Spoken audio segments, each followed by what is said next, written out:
voici à nouveau dans vos maisons. Bonsoir, bon après-midi, bonjour chez vous. Je suis votre frère, votre grand frère, votre petit frère, votre serviteur connu Joseph Zener Bossassi, gagnère, dame, époux de Madame Albertine Bassosila Zener, affectueusement appelée Belle.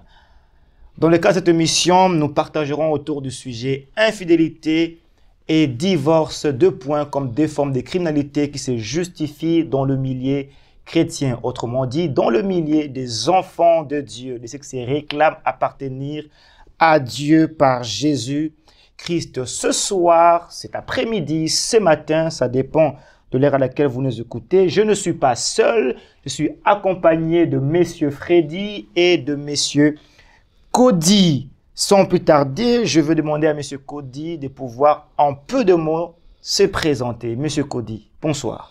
Bonsoir Joseph, vous allez bien? Très bien par la grâce de Dieu. Pouvez-vous vous faire connaître auprès du public qui vous suit ce soir? Bonjour tout le monde, je m'appelle Cody. Je suis membre de la communauté d'IFW congolaise ici, chrétien, né de nouveau par la grâce de Dieu, marié à Manien Kodjobosio et père de ma petite princesse Elika. C'est un plaisir de me retrouver parmi vous et de partager sur cette question tellement importante parce qu'elle touche le socle de la société, la famille. Dans le cadre chrétien, comment aborder cette question? Gloire à Dieu. Merci beaucoup, messieurs. Cody, je reviens auprès de monsieur Freddy. En peu de mots, faites-vous connaître auprès de ces précieux publics qui nous suivent ce soir. Voilà. Bonsoir à tous, c'est Freddy Mulumba. Congolais d'origine, vivant à Dallas depuis presque 5 ans maintenant, marié à Madame Aimé Mulumba Tembele Milambo et père d'une fille, Alga Mulumba. Je suis très content de me retrouver dans le cadre de cette émission pour aider, c'est comme ça qu'il faut le dire, pour aider ceux-là qui sont dans un comportement déviant. C'est comme ça que je qualifie cela. C'est comme ça que je qualifie cela. Balinga mikat nankolo, bonsoir. Le quoi tolobaki yango tole ko banla yango lisusu. Tozolobela lokuta na kati ya mabala, lokuta. Bilinga linga. Bisimba simba. Lokola bizali ya mabe ya wakuruna. Po ezali acceptable te na kati ya bana na Nzambe. Dans cette thématique, nous abordons le cadre des enfants de Dieu. Monsieur Cody, l'infidélité dans le mariage. Que pensez-vous? L'infidélité dans le mariage, dans le cadre chrétien, d'abord, c'est sortir de cet engagement qu'est le mariage, de cette alliance qu'est le mariage, c'est faire du mal à son conjoint, parce que ça blesse. Okay. C'est se faire du mal à soi-même. Okay. Et le plus important en tant qu'enfant de Dieu, c'est de faire du mal à la relation que nous avons avec Dieu. Ça va à l'encontre de la crainte de Dieu. L'infidélité va à l'encontre de la crainte de Dieu. C'est faire du mal à son conjoint. C'est faire du mal à soi-même. C'est bien dit. C'est bien dit. Donc vous qui me suivez ce soir, l'infidélité, c'est faire du mal à soi-même. C'est faire du mal à son conjoint. C'est manquer du respect à l'Éternel. Monsieur Freddy, la même question vous revient. Que pensez-vous de celui qui est fidèle localement? Je m'explique. Jamais vous l'entendrez expérimenter ou poser un acte d'infidélité tant qu'il vit à Dallas.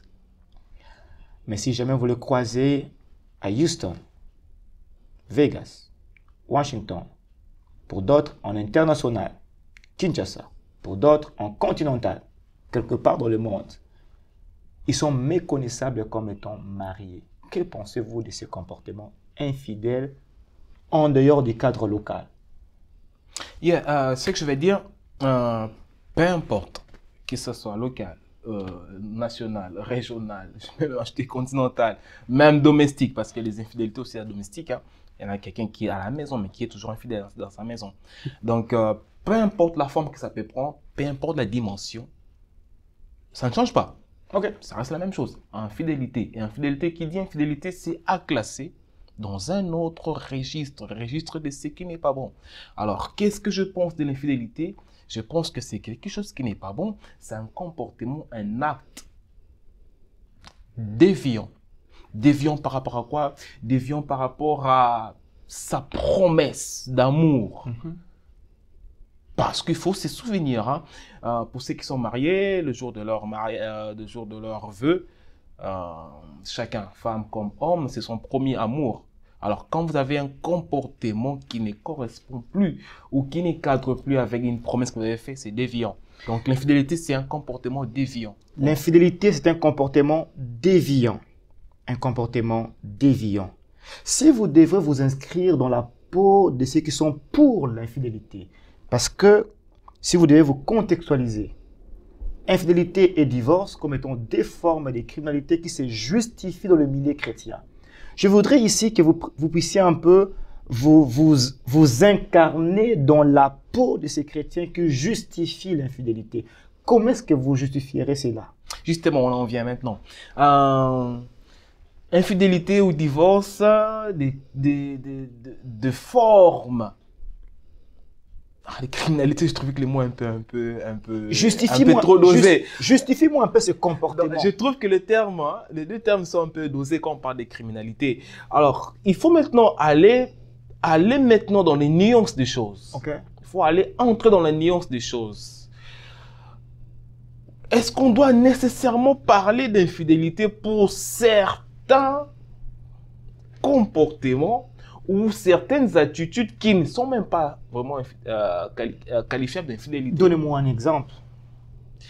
Vous avez dit ici comment vous pensez de celui qui habite à Dallas et qui a une copine à Washington, qui a une copine ou je sais pas moi qui est encore dans une autre relation, dans une autre vie pour une circonstance ou c'est pas moi pour un moment dans une autre vie dans un autre endroit. Et si les concernés n'étaient pas exactement dans cette vie? Oh, si les concernés n'étaient pas exactement dans cette vie. Je m'explique, ou je vais un peu plus dans les détails. Qu'est-ce qui justifie ou qu'est-ce qui prouve ou quels sont les éléments qui ont poussé à la conclusion ou qui ont poussé à confirmer que c'était une infidélité hors de sa ville d'habitude? C'est vrai qu'on va peut-être dire on l'a vu avec tel élément, avec tel élément. Là, c'est pour dire ça va maintenant des éléments vraiment tangibles. Ça y va avec des éléments tangibles. Alors, monsieur, je m'explique pour atterrir. J'habite à Dallas. Ok, vous me voyez à un moment peut-être à Vegas. Peut-être dans une position qui ne peut pas être rapidement conclue comme une mauvaise position. Cela ne veut pas dire directement qu'il faut parler d'un cas d'infidélité. Alors, M. Freddy, nous voulons ici recadrer le contexte. Nous parlons de l'infidélité et de divorce, deux points comme étant des comportements criminels qui se justifient dans le milieu chrétien. Ici, on s'inscrit déjà dans le contexte, dans le cadre de quelqu'un qui pose des actes d'infidélité connus, vérifiables, attrapés et qui les justifie. Dans le sens où je pose tel comportement vis-à-vis de mon épouse parce qu'il y a X et Y. Je vous reviendrai pendant que vous y pensez à ma question. Monsieur Cody, l'infidélité, pensez-vous que c'est un manque de respect à son partenaire? Et ici, je voudrais que vous puissiez répondre par rapport à son épouse. Lorsqu'il y a une catégorie de chrétiens masculins, au nom de leur culture ou de la coutume, s'engagent à poser d'actes infidèles et justifient cela. Pensez-vous que c'est un manque de respect à l'égard de leurs épouses? Je pense que ça va de soi. Je pense que celui qui commet l'adultère, il faut parler d'adultère ici dans le cadre du mariage, savent que c'est un manque de respect. C'est ainsi qu'ils essaient de dissimuler ça. N'est-ce pas? Ils savent que c'est un manque de respect. Mais je pense que dans le cadre chrétien, ce qui doit primer, c'est le fait que poser un acte d'adultère est une entorse à la relation que nous avons avec Dieu, à la crainte que nous avons de Dieu. Je pense que la fidélité, tout comme toute autre piété que devrait observer quelqu'un qui a accepté Christ comme Seigneur et Sauveur, découle de la crainte de Dieu. Parce que c'est la crainte de Dieu qui va nous suivre partout où nous sommes. Que ce soit ici à Dallas, que ce soit au Congo. Si tu as une crainte de Dieu régionale que tu as seulement à Dallas et que tu n'as pas quand tu sors en dehors de la ville de Dallas, ce n'est pas une crainte de Dieu, tu es en train de te mentir toi-même. Tu es en train de te mentir toi-même. Ouais, c'est la centralité de la croix qui pose en nous la crainte de Dieu, qui fait en sorte que par la grâce de Dieu, nous vivons une vie fidèle par rapport à notre partenaire qui en fait découle de la fidélité que nous avons vis-à-vis de Dieu.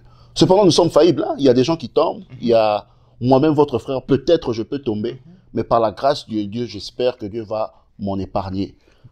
Gloire à Dieu, par la grâce de Dieu, vous qui nous suivez, comprenez bien, par la grâce de Dieu. Il n'y a pas de prétentions, voulais-je dire, de fidélité absolue. Même le Seigneur dit que celui qui est debout fasse attention de ne pas tomber. Donc nous qui essayons par la grâce de Dieu de vous apporter ce message ce soir, nous n'avons aucune prétention de fidélité absolue, mais nous disons par la grâce de Dieu, c'est possible. Cette même grâce peut découler dans vos maisons par rapport au contexte et aux situations que vous expérimentez. Mon frère Cody a dit que seule la crainte de Dieu peut te garantir d'une fidélité par la grâce de Dieu à l'égard de ton conjoint. Pensez-y, pour vous qui nous suivez et qui êtes chrétiens, pensez-y à la crainte de Dieu qui prévaut dans votre relation. Alors, M. Freddy, vous avez entendu M. Cody parler de la crainte de Dieu. Selon mon entendement, l'acte d'infidélité ne peut pas avoir de justificatif. Exactement. Pourquoi vous justifiez cela en étant chrétien? Ouais, je ne justifie pas. Non, je voudrais ici que vous me répondiez dans la peau de ceux qui justifient ces comportements. Sans être de cette catégorie, mais répondez-nous, que nous comprenions un peu le mobile, le raison. Évidemment, ce qu'on doit dire, c'est que je ne sais pas s'il faut faire un sondage chez les infidèles pour savoir, messieurs, pourquoi vous êtes infidèles, messieurs, pourquoi vous êtes infidèles. Déjà, il faut savoir si ils auront le courage de le dire. Mais ce qu'on doit comprendre, c'est que très souvent,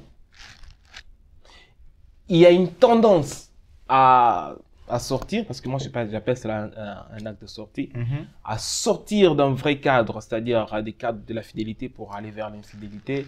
C'est souvent lié à beaucoup de causes.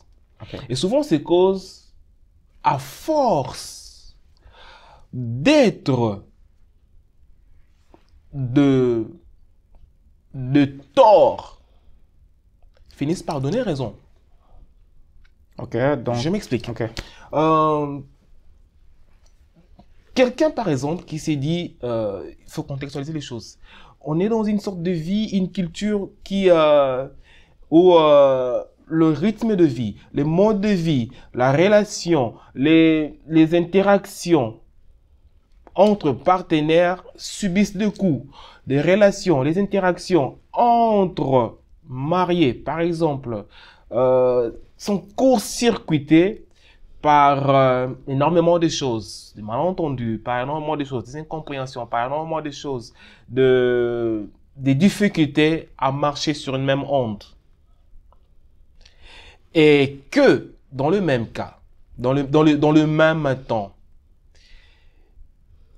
on estime, je me dis par exemple pour celui qui est dans cette vie d'infidèle, qui s'est dit, ok, parce que je suis victime, c'est souvent ça les mots, parce que je suis victime, parce que j'ai été coupable, c'est souvent ça, on tire les draps vers soi, parce que j'ai été victime, j'étais coupable. Je dois faire ceci. Un désir de vengeance, en fait. Je dois aller de ces côtés-ci. Souvent, le choix d'infidélité, ça c'est que je me dis, par exemple, c'est dans ma réflexion. Souvent, beaucoup de personnes vont dans une route, dans un chemin d'infidélité, sans pour autant se dire eux-mêmes que je suis en train de commettre l'infidélité. Ils trouvent ça un acte normal. Ok, ça veut dire, on vous entendre parler. Ici, nous précisons que vous prenez un cas qui n'est pas vôtre. question de nous faire comprendre cette façon de réfléchir. Monsieur Cody, nous parlons ici des enfants de Dieu, de chrétiens, un peuple qui est censé avoir une valeur, un peuple qui est censé servir de modèle, de couples qui sont censés servir des références. Voici ma question. Pourquoi, en dépit de cette conscience que nous appartenons à l'Éternel, mais nous nous trouvons très à l'aise pour justifier tout acte adultérin? Tout acte adultérin trouve justification dans le milieu chrétien. Pourquoi? Fondamentalement, je pense que ça en revient à la centralité de la croix, comme j'ai dit tout à l'heure. Nous sommes dans un cadre bien précis, c'est le cadre christique. Okay. C'est le cadre des gens qui se disent appartenir au Christ, c'est-à-dire qui ont la loi du Christ écrite sur leur cœur. Okay. Ça, c'est un peu ce que nous assumons, n'est-ce pas, dès le départ. Alors, toute personne qui a dans ses prémices ces conditions christiques ne peut normalement se sentir à l'aise dans la boue, parce que le péché, c'est la boue. Okay. Ne peut se sentir à l'aise dans l'acte inique, dans l'iniquité. Alors, toute personne que vous trouverez à l'aise dans un cadre d'adultère, dans un cadre d'infidélité, je pense qu'il y a deux choses. Okay. La première des choses, cette personne se ment à elle-même et n'a peut-être jamais connu le Seigneur. Okay. La deuxième des choses, qui est la plus dangereuse, cette personne est dans l'esprit d'égarement. Et l'esprit d'égarement, c'est Dieu qui l'envoie. C'est très dangereux. C'est vraiment un endroit dangereux où se trouver dans la foi, c'est-à-dire se tromper. Parce qu'il y a une différence entre se tromper et commettre l'erreur. Quand tu dis 2 plus 2 est égal à 5, si tu relis tes notes, tu vois que tu as écrit 2 plus 2 est égal à 5, tu verras que tu as commis une erreur, tu vas dire c'est égal à 4. Mais se tromper, c'est croire qu'on a raison, alors qu'on est dans le faux. Alors, il y a beaucoup qui se trompent dans ce sens-là par rapport à la conception théologique qu'ils ont de la foi. Et c'est ça qui est dangereux. Bien aimé, vous que nous suivez, vous comprenez que c'est très dangereux de se tromper dans un acte d'infidélité en se basant ou en se cachant ou en voulant justifier cela par rapport à un comportement qui se vit en interne. Pour dire que moi, si nayo, to mobali nayo, aza raison te o esengeli etinda yo o bimalibanda sokoza mo Christou. Je crois que j'ai bien dit, n'est-ce pas? Yango anande. Donc sokoza mo Christou, ma be ya moi si nayo. Ma be mo ban nayo ezo tinda ote o zwanzela ya lufelo. To bango bongo. Tolo bango boye, nangulu anzambe, nangulu anzambe. Ezate ko lamuki na tongo, yokola moi stangaza mabe na kolakisa yo na ke ekobo.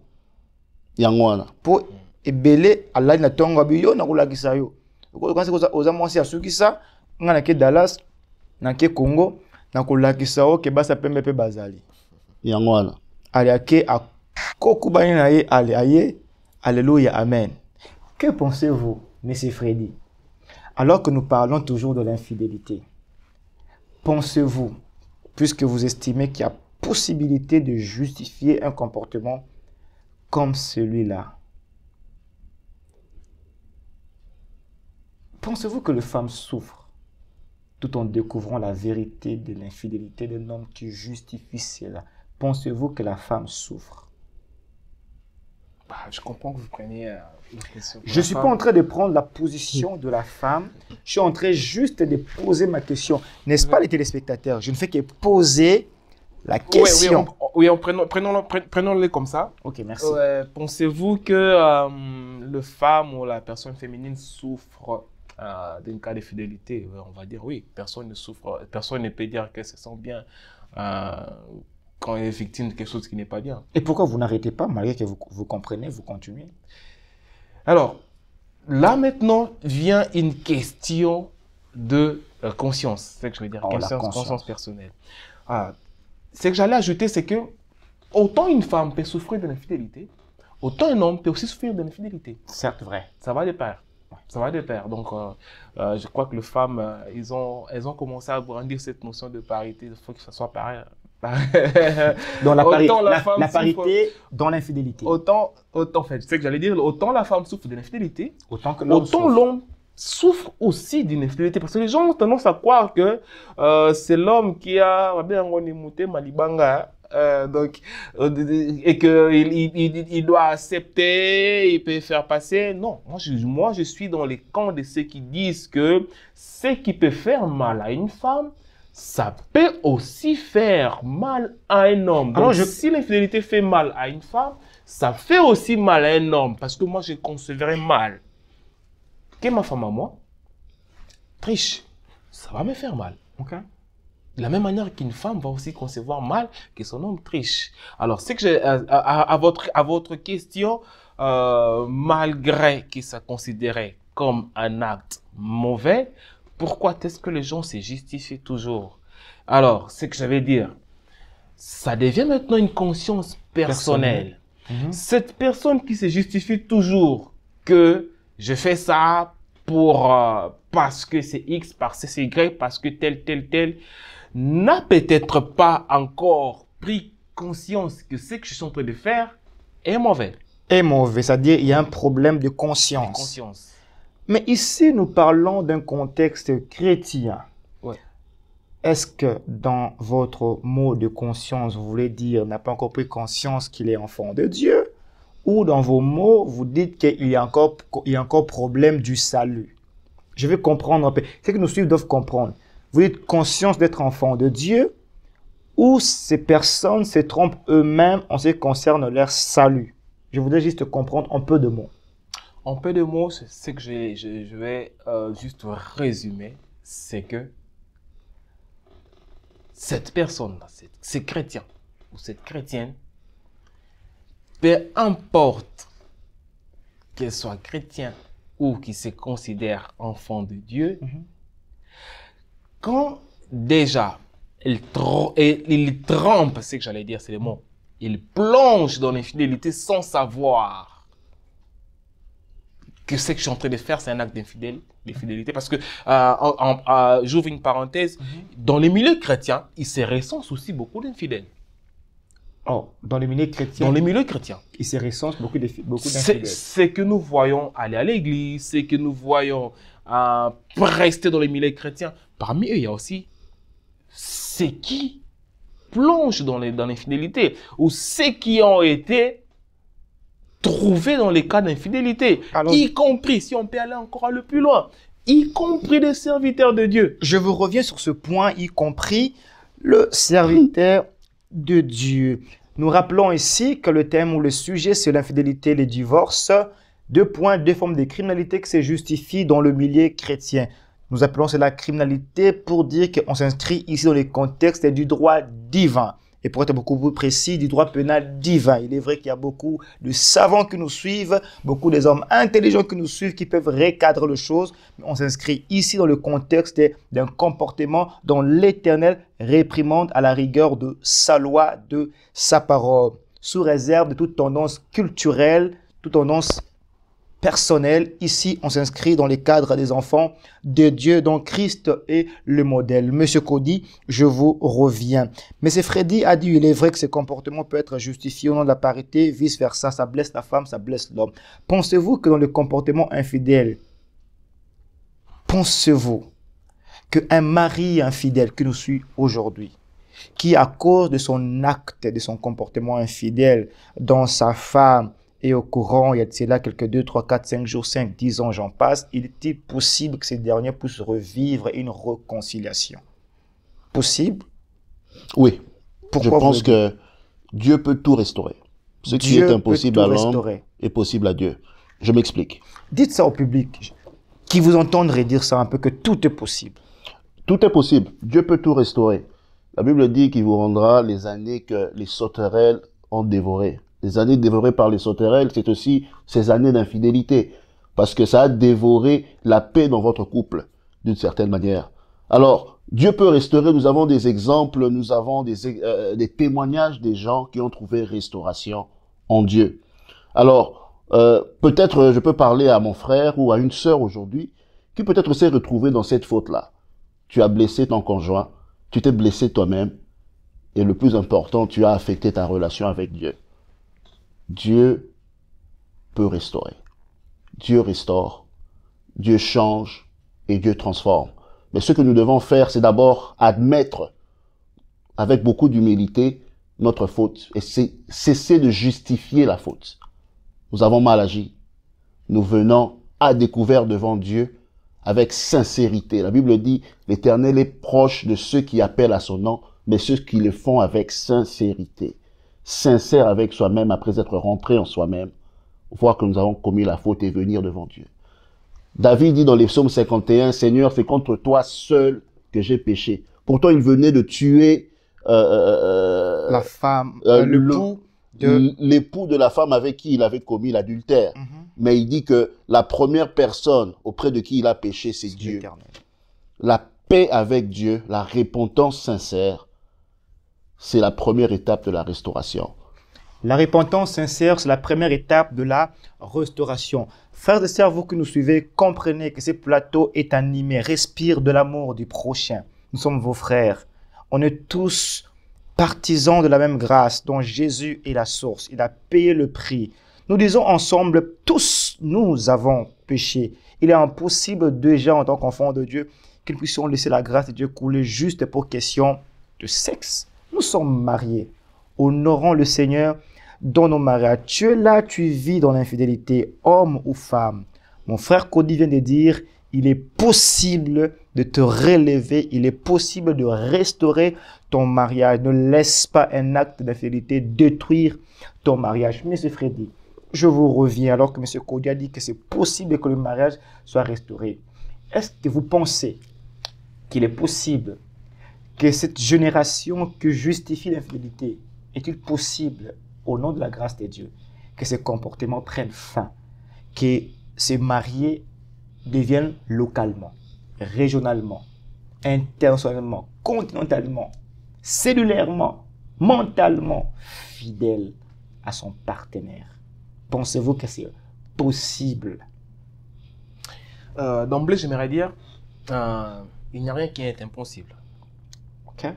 Rien qui est impossible. Dites ça à mon public, Alors, dites au public que rien n'est impossible. Rien n'est impossible. Ça veut dire, tu étais dans une vie d'infidélité, tu étais dans, je préfère appeler ça comportement déviant. Je ne sais pas trop pourquoi les mots... Comportement déviant. Tu étais dans un comportement déviant, tu peux rentrer dans la ligne. Parce que tu avais dévié, tu peux rentrer dans la ligne. Tu étais parti hors du vrai schéma, tu peux rentrer dans les droits chemins. Tu étais sorti des routes, tu peux rentrer sur la route. Mais, il faut toujours ajouter un mais. Okay. Mais, ça c'est un principe, de manière générale, mais ça va et ça passe par des critères. Le premier, c'est d'abord parvenir à comprendre que je suis sorti. Okay. Ça, c'est le premier des critères. Parvenir à savoir que je suis sorti. De là, me souffle quelque chose dans l'oreille. C'est ce que j'avais dit un peu plus tôt. Est-ce que tous ceux qui sortent, tous ceux qui dévient, tous ceux qui entrent ou se retrouvent dans l'infidélité se rendent compte qu'ils sont sortis? Parce que pour certains, ils vont trouver ça normal. Pour certains, même chrétiens, parce qu'il faut les mentionner, j'ai dit tout à l'heure là, dans l'environnement chrétien, on trouve aussi des infidèles. On trouve aussi des infidèles. Donc, j'allais dire, il faut d'abord parvenir à se faire comprendre, à arriver à cette conclusion que je suis sorti. Ça, c'est le premier des critères. On y reviendra pour le second critère. Comprenez, on commence par là. Vous devez comprendre que vous êtes sorti. Vous devez comprendre que vous avez posé un acte d'infidélité. Pour être beaucoup plus clair, si tu es marié, tu as une autre fille quelque part avec qui vous avez des expériences de conjugalité, comprends que tu es sorti. Si tu as au téléphone une correspondance qui n'est pas la correspondance de ton partenaire dans lequel tu féminises pour des besoins sexuels qui reviennent au couple, comprends que tu es sorti. Si tu as des programmes de voyage local, interne ou international avec des ambitions de vivre une expérience de conjugalité en dehors de ton partenaire, comprends que tu es sorti. C'est le premier point que notre frère Freddy a relevé. Comprendre que au bimi Nalibala. Comprendre que Ozo Bima Ibanda. Si tu comprends cela, alors la possibilité d'être restauré par le Seigneur est possible. Chers frères et sœurs, vous qui nous avez suivis, nous vous garantissons. Ce sujet est tellement vaste. Motivé par l'amour, nous devons mettre Satan en dehors de nos toits conjugales. Nous vous garantissons. Nous vous quittons avec beaucoup de peine. Nous vous reviendrons très bientôt. Bonsoir chez vous, bonjour chez vous. Bon après-midi. Que Dieu vous bénisse.